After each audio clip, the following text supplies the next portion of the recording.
এই দৃশ্য দেখার পর বুক ফেটে কান্না আসছে। ছোট ছোট বাচ্চাগুলো আগুনে পোড়া শরীর নিয়ে হেঁটে হেঁটে বের হচ্ছে। হে আল্লাহ, তুমি সকলকে রক্ষা করো। সবাই বাচ্চাগুলো জন্য দোয়া করুন। যারা আশপাশে আছেন হাসপাতালে গিয়ে রক্ত দেওয়ার চেষ্টা করুন। বিমানবন্দরে দুর্ঘটনা, সড়ক, ঢাকা বাংলাদেশ।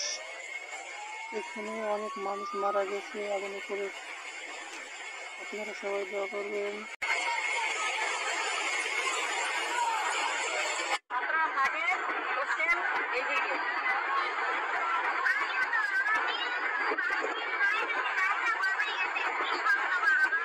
একবারে এই রূপে কথা নাইলে তোমার এই যে হোস্টেল রূপে কথা আগুন জ্বলতেছে আমাদের জানো।